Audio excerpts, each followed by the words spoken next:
Hi, today I'm going to be showing you how to do embossing folder stamping. Embossing folders are, of course, wonderful for embossing, but guess what? We can use them for stamping too.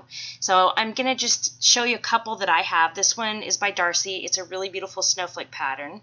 And this next one is like a kind of a damask pattern, and it's from Cuttlebug.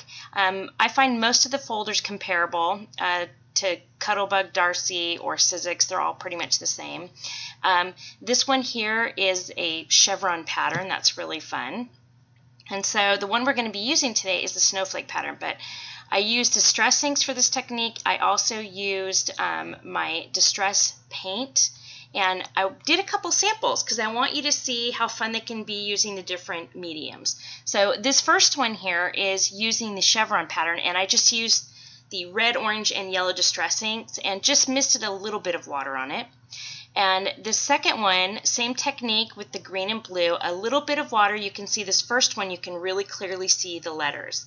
Okay, I added more water on the second one, and it's really kind of a watercolor wash. Both looks are really fun. This is the damask pattern. I used a lot more water because I wanted to get kind of that softness, that really kind of watercolor feel when the colors bleed together. I really like the way it turned out. And this is by far my favorite. I'm really into shabby chic. I love using the two different pinks here, and I just saturated it with water so the colors kind of bled and ran everywhere. Really fun. I wanted to throw in this other sample because this was using 3 different colors, and I used a lot of water, and you can see how all the colors really bled together. And I got to show you this cute little stamp. It's by Whippersnapper, and it's called You and I Are More Than Friends. We're really like a small gang. They have really fun, quirky stamps I think you'll like. So let's go ahead and get started. So first thing we're going to do is we're going to take that snowflake embossing folder, and I want to show you here, we want to use the part that's recessed. So, or some people might call it the negative space. Okay, we don't want to use the raised portion of the folder here. And so what we're going to do is we're just going to take our distress paint. I have Salty Ocean here, and I just want to spread it all over the folder. Really light coat. And then what I like to do is go back and dab it in a few places to add maybe some darker color here and there. I want it to be just really random. Don't stress about this. Just really easy, have fun with it. Now I'm going to go ahead and saturate it with some water, and when I say saturate, I want you to put a lot of water on there. Okay, and I'm going to pick it up so you can kind of see it's puddled. Okay, and the reason why we want that is because we're using watercolor paper, and it's going to just soak that right up. So you're going to press down, not too firm, you know, just kind of lightly, and you're going to hold it there just for a second. Give the paper a chance to really soak up that water and that color, and then pick it up and you can see. Now it's going to be puddled on top, and it might not look all that great at first, but that's okay. Remember, this is watercolor paper, and it's going to soak in and bleed. And see, that's where you get all that beautiful watercolor look that's really fun. So just set it aside to dry, and don't throw this away. Don't get rid of it because we can do a second one off of this. So go ahead and spray more water and repeat the same step. You know, always use up as much paint as you can off that folder and set these aside. You can use them for future cards if you want. Okay, and again, you can see it's puddled, and that's what we want. And remember, it's going to soften and dry. Okay, so just set these aside and let them dry completely. Next, we're going to go ahead and take that printout that I put up for you on the web. I want you to take that, our beautiful Elsa from Frozen. I want you to have an acrylic block. And you can use Copic markers. I'm using Spectrum Noir pens here. I'll have a list down below of which pens I've used. And I just wanted to show you this fun, quick technique on making a gradient. So first I'm going to go in with my BT1, and I'm just going to go ahead and color her dress, her kind of like that back part right there that's falling off, her train, and her sleeves.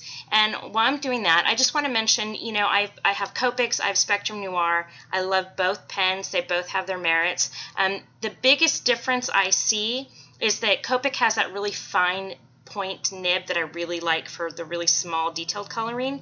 But I mean, other than that, I feel like the Spectrum Noir pens blend beautifully just like the Copics do. So it's really a matter of preference. So I want you to go ahead, and when you get to this portion, color the dress, the main part of the dress.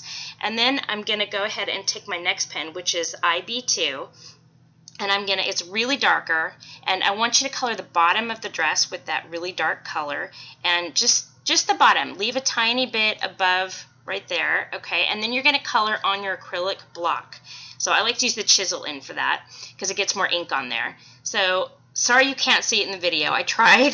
So you're going to take your BT1 and you're going to pick up that darker color, and now you're going to go back and color at the edge of the darkness and into the light. And what this does is, as you're coloring that dark ink, you're coloring it off the pen, and as that happens, it goes from dark to light. It's kind of a really great way to cheat and make a gradient. So you can see now it's starting to come off the pen, and you can see from the bottom of the dress we have the dark, and it just gradually fades into the light. Okay, go ahead and, color your skin and your hair and all that. And again, I have a list down below. I like to use the distress markers just to go in and do some little fine details like her lipstick and her eyebrow.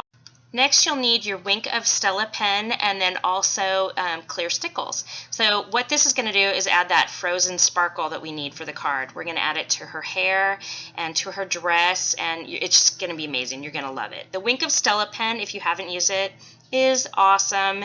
It is this fine point tip pen. It's filled with microscopic glitter that you can really see when you hold on the surface and turn it. And what I want you to do is just cover the entire background. Then I want you to come in with some stickles.